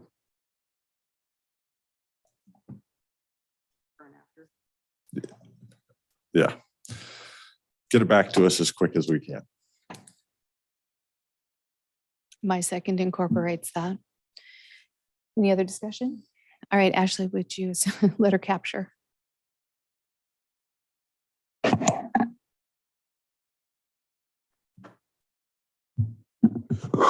Motion is to direct staff to get on the next planning commission agenda and bring back to the board as soon as possible for approval. Yes. Okay. Supervisor or Chairman Cox, Yes. Supervisor Frazier, Aye. Supervisor Lutwiler, Aye. Supervisor Gogan, Aye. Supervisor Carpenter Harris. Aye.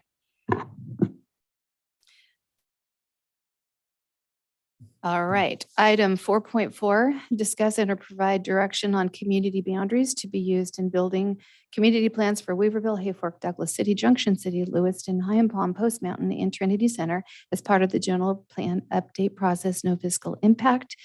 And so we will open this item for public comment. Any in the room?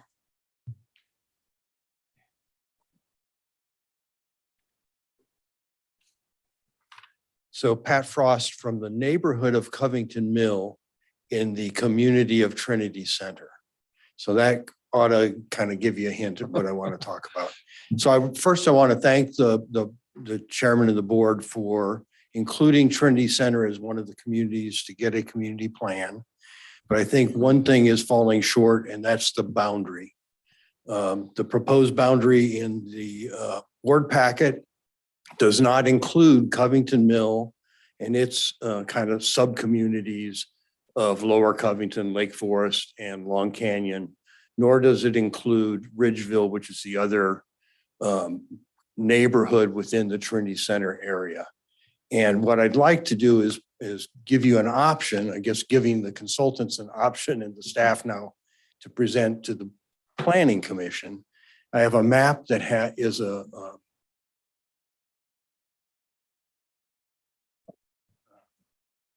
map that is the map that is from the Trinity County Local Area Formation Commission adoption of the municipal service review from February 2020. And it is essentially the boundary of the Trinity Center Community Service District. And it is the boundary of the sphere of influence for that same community service district. And I think it more accurately represents what is the community of Trinity Center. The folks in Covington Mill area, Ridgeville, our community center is Trinity Center. That's where we go for community meetings. That's where our fire department is at. That's where volunteers for our fire department come from, that entire area. And I would just like to encourage you to give guidance to the consultants to consider that boundary instead of a boundary that falls short and excludes Covington Mill. And that staff report shows that Trinity Center has a population of 198 and Covington Mill 141. So almost half the population would be excluded if you went with the staff's recommendation. And I'm here for questions. I guess the one question that I would have for you is if you had opportunity to formally give these comments to the Planning Commission for consideration. No, and I probably wouldn't individually do that because of the conflict of interest with my wife. Carol's on the Planning Commission. I probably wouldn't go to the Planning Commission myself. Okay, I mean, But- that's your but the personal Community choice. It Service just- District Yeah, is going to, has an agenda item for next week to make this recommendation. okay. Right. That makes sense. Okay, thank you. Yeah. Yeah. And actually, given that it's public comment, we shouldn't engage, correct? Sorry. It's okay. Okay. Thank you. Thank you.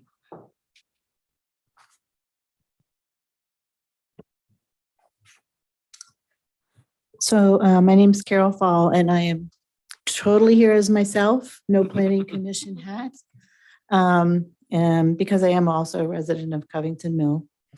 And just a few more reasons for why the boundary for the community plan should include Covington Mill and Ridgeville.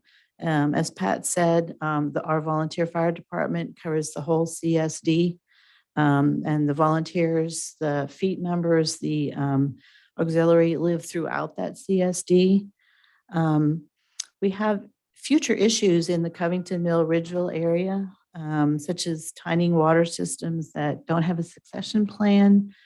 We have recreation facilities that the Forest Service has asked the local folks to take over. And those are things that could be incorporated into responsibilities of the CSD in the future as part of a community plan. Kind of how are we going to deal with those? SPI has taken hundreds of acres out of TPZ with an eye for future development. Some of those parcels are included in the draft map from the consultant, but the ones near Covington Mill are not, and they should have a shared vision on how we're going to deal with all that future turnover of forest land to residential. Over half the kids in Trinity Center School are from Covington Mill, and our school district includes the whole CSD. It's just the main thing is the CSD is a cohesive unit. We share the community hall, the library, the post office, the cemetery. The problems that we have, like power outages and communication issues, those are all shared between every resident basically in the CSD. So to me, it makes most sense that that should be the boundary for the community plan, and we shouldn't be dividing those communities within the CSD. Thank you. Thank you. Seeing no other public comment in the room, is there any on Zoom? Amanda. Hi, thanks again, Amanda Berger, Junction City. And I'm going to echo similar comments as Pat Cross and Carol Fall, but for the community of Junction City. I was one of the people that did participate in drawing some proposed boundaries for this community. And I'm actually kind of surprised at what did end up being decided. And similarly to kind of the issue of Covington Mill, I'm seeing that issue in Junction City in regards to Canyon Creek communities, residents, and also in the Helena area. So I guess one of the questions I had was if we omit areas where a good portion of our residents reside, does that, take them out of resource opportunity? Or, there's some great points that both Carol and Pat made around just services. I mean, just like Trinity Center, we have our firefighters that live up Canyon Creek. There's really important populations up there to include. So, there's a part of me that's just wondering what the process is in deciding these things and if this is semantics to try to incorporate everyone, but it just doesn't feel correct to not include those communities. So that is similar sentiments to what we've already heard. So thank you for hearing that. And I would be happy to work further in defining this, because I also believe maybe people are trying to look at a map and not really know the area, so they're doing their best. And so we can maybe do some more work on this in a community meeting perhaps. But I also want to just commend the work that's been getting done. I've been really impressed with the folks that are working on this, and I've attended some of the community meetings and I've been really pleased with how well they're working with our community. So I just wanted to voice that as well. Thank you, Amanda.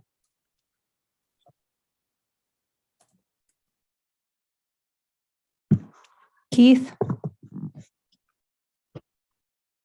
Thank you again, board, for listening to my comments. I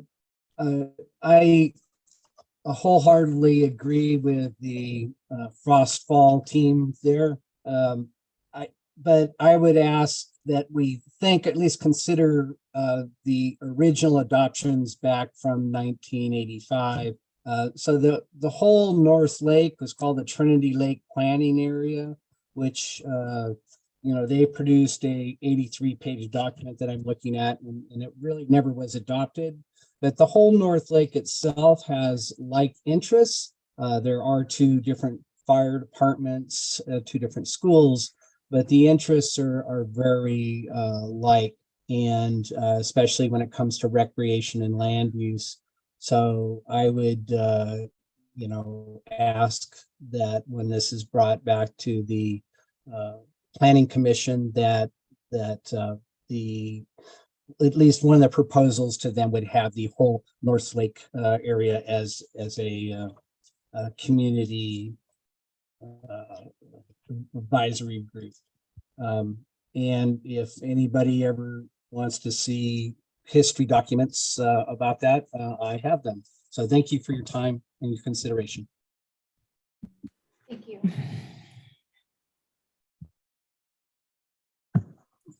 I have no other raised hands, no chats. All right. All right, with that, we will close public comment and bring it back to the board. And I will need a motion on this item as well, please. So rather than try to repeat it word for word, I would just say the same motion that was provided for the earlier item be put forward for this item, that it be brought back to the Planning Commission for a formal recommendation and then brought to the board as soon as possible, but consistent wording. Do I have a second? I will second that. Okay. Motion by Supervisor Lutweiler, second by Supervisor Frazier. Looks like we have. I apologize. Chair Cox. Yes.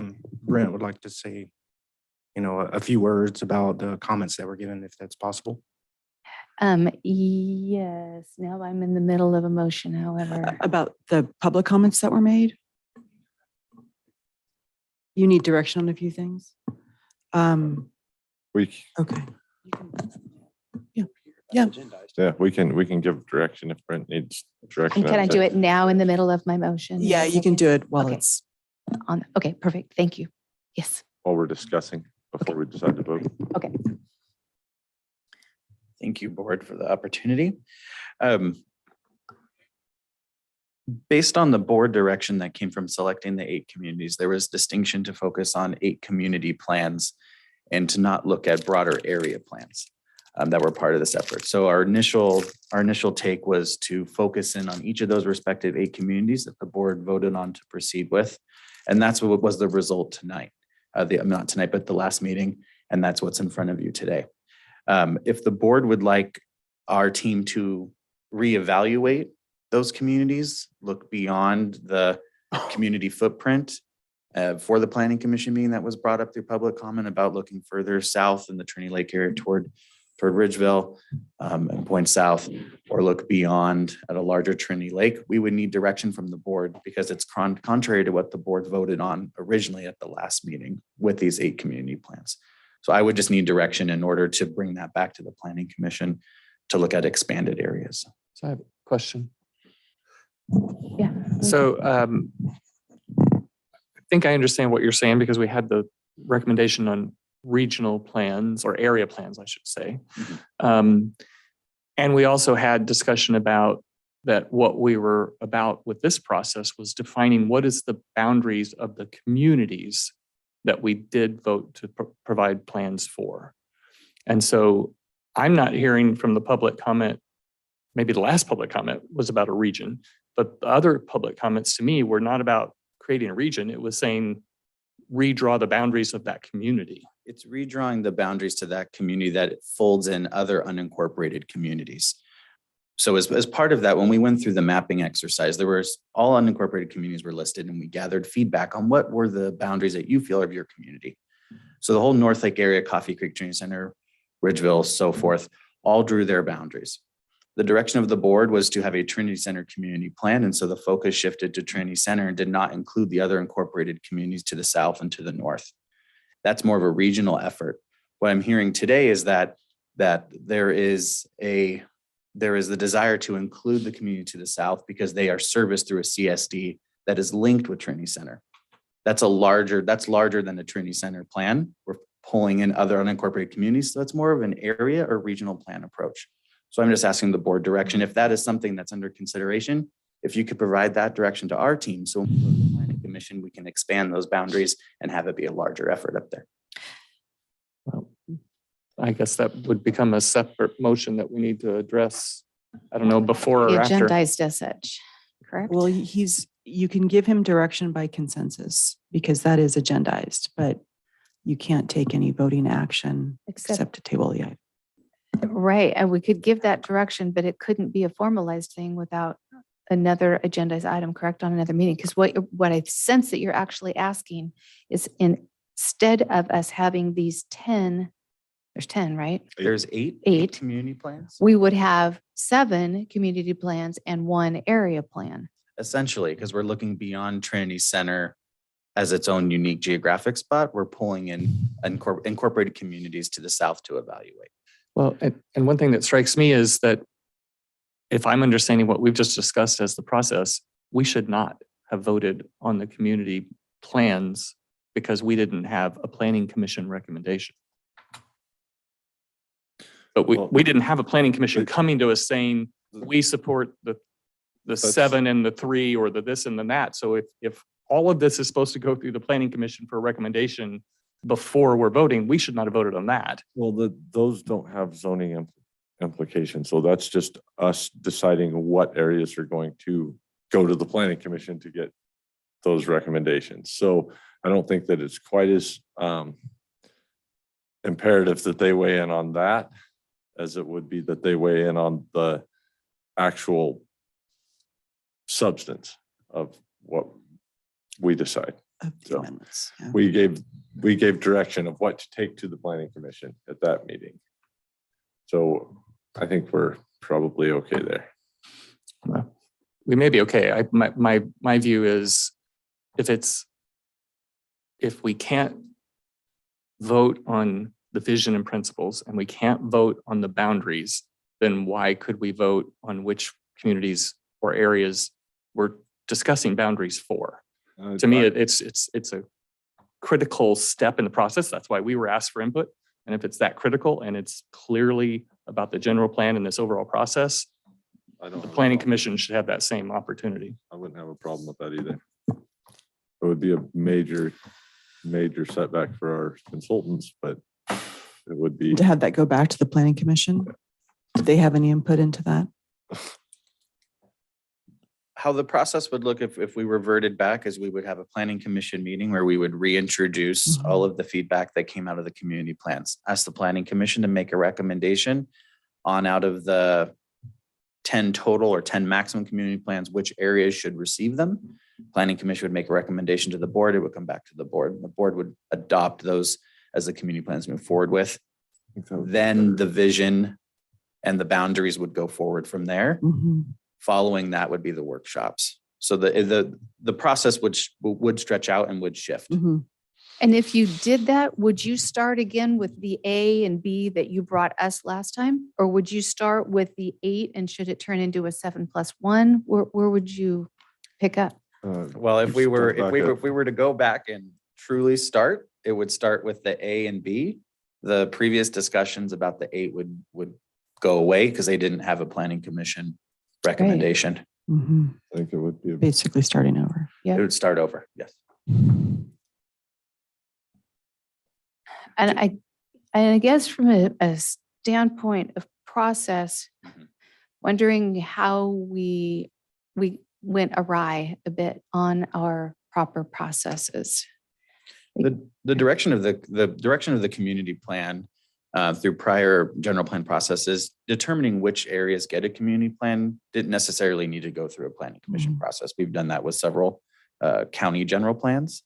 So that's why it didn't go through planning commission. The community feedback came in. It's ultimate decision of the board to determine where those community plans lie. Now, those following steps, it depends on each jurisdiction of how you would like to handle that, whether it works its way up through planning commission and makes its way to the board or not. Different jurisdictions have different local rules or uniqueness when it comes to that. In regards to the difference between an agendized item and an item for discussion, I would have to default to county staff on that. Okay.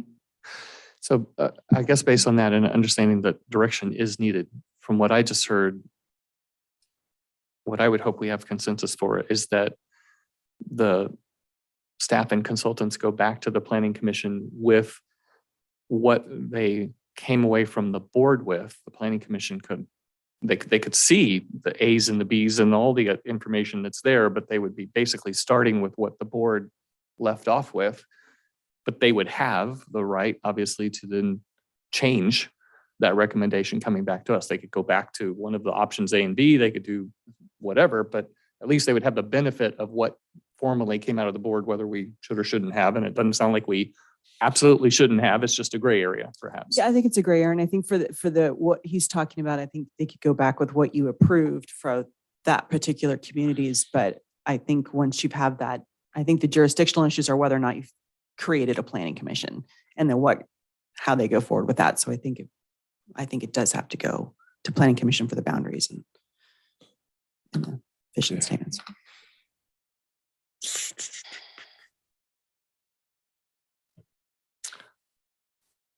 Okay.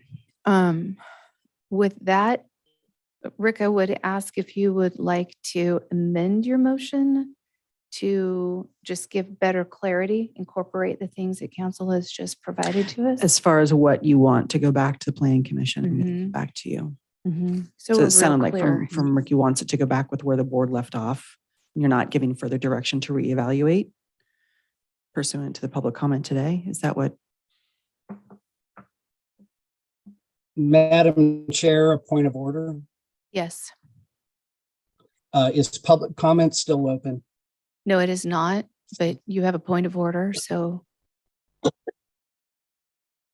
Did you have Well, something? since you had, yes, I had more comment but if public comment's closed, I can't. But since you brought the consultant back up to give more comment, I didn't know if that was public comment or not. It actually was, it was discussion while we were in the midst of a motion, which council had allowed, but because this is insanely wonky, we're going to reopen public comment. And so, Mr. Groves, if you would like to comment, please do so. Is that a word? Yeah. For now. I think there needs to be clarity in this process. I think just because we have inexperience in staff and we all know that story. So the general plan is the planning commission's document. They are the ones that move this forward. The Board of Supervisors is the final authority into signing off on if that's what is to be done in the end. They make recommendations to you. How the community plans become under your purview is the fact that you're funding this. So what should happen is that the commission made recommendations to you saying, these are the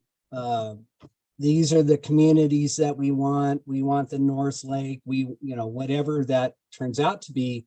And then that comes to you directly because you have to approve the funding of that. So when it comes to the land use side, that is the commission. If you decide that it costs too much money to do a whole area, then you can kibosh that at that level. I hope that adds some clarity to the two different roles. If not, well, I hope it does. Thank you for your time. Thank you for that. And public comment is open. Is there anything in the room? Seeing none, do we have further input on Zoom? I have no other raise hands, no chat. All right. Question about that. Go ahead. We're going to close public comment and bring it back to the board. We need to remind ourselves we are still in the midst of discussion of a motion. Go ahead. So my question is to county council. What I just heard, I would translate to say what this general plan looks like includes how it works. Everything else is totally up to the planning commission, and the board only has the authority to either fund it or not fund it.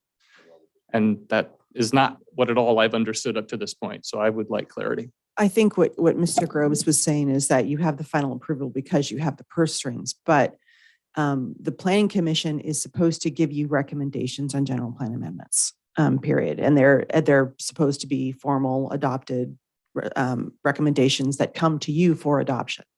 And since you have that planning commission, they do need to bring those to you, not the reverse. Yeah. So, and I would want to listen to all those planning commission meetings to see how it went down and what was actually considered. I don't have that before me. I'd want to listen to them, but it also just sounds like hearing from staff that certain things have gone there and certain things haven't. So that's why my recommendation is still to table this so you can work out what's actually taken place, what's sufficient, what's not sufficient, before taking action on any of the substance of it, including direction. Because if the direction is to go back and do it, then it should be coming from planning commission. Okay. So in terms of you asking if I wanted to revise my motion, I personally don't feel the need to, because what it said is, like with the other thing, put this back on the planning commission's agenda so that they can review it. I think we can leave it to the staff and the consultants on how and what they present to the planning commission. They have a bunch of input, which included input from us that perhaps shouldn't have been given, but it was, so they can carry that forward.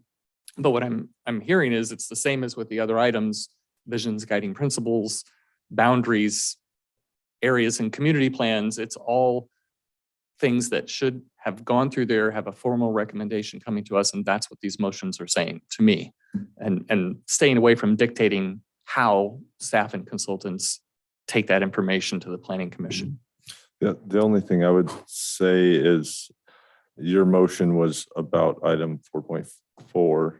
And are you wanting to include in your motion sending back what we had originally already said? Are you asking that we send back our decision to do 8 community plans and have the planning commission review that also?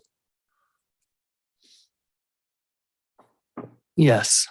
Okay, so then that would be an amendment to your motion. And did you have a second on that motion?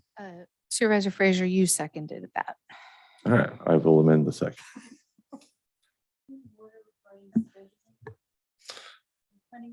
Can you come to the microphone, please, for the benefit of those on Zoom?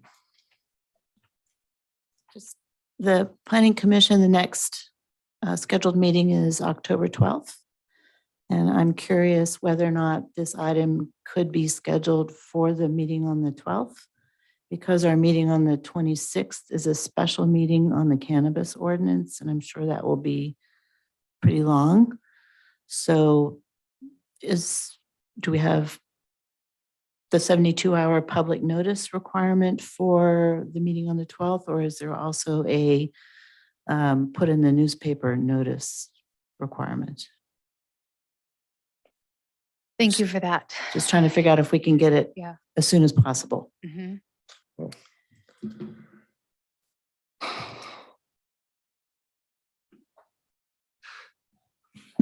So while somebody's looking at that, I'll just repeat for Ashley's benefit what I think I now have as a motion. Direction to put both the selection of areas covered by community plans and the boundaries of these plans be put on the planning commission agenda as soon as possible, and to return this to the board for consideration as soon as possible. To have that put on the agenda as an action item for a formal recommendation, I would.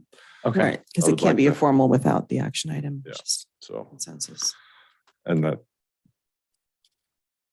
Okay. I agree with that. Yes, ma'am.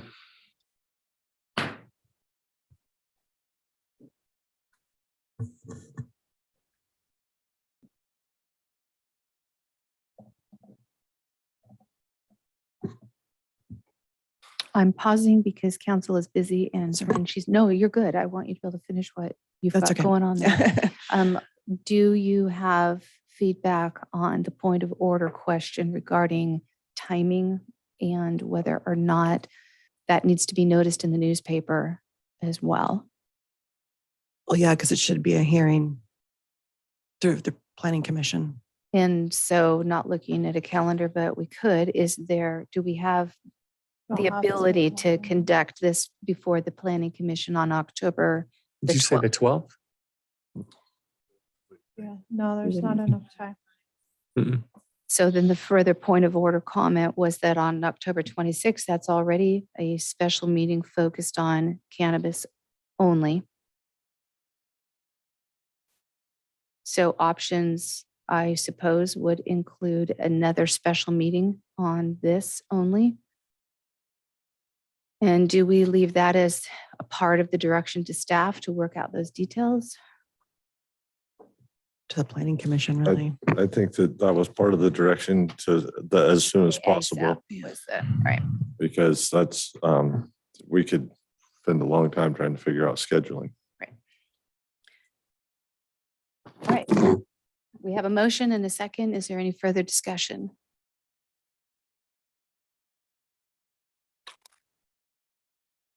So this pushes us out till November sometime, more than likely. correct? Microphone, please. Not necessarily. It depends on how the planning staff decides that they can work out a schedule because ASAP was our goal. Public hearing usually has to be in the paper for 10 days before they can have a meeting. Noticed for 10 days. Okay. Is it 10 days for you guys? Would be because it's a public hearing. They got it to the paper by Friday. It would be in the paper on the 11th, and then it would be 10 days of noticing from there.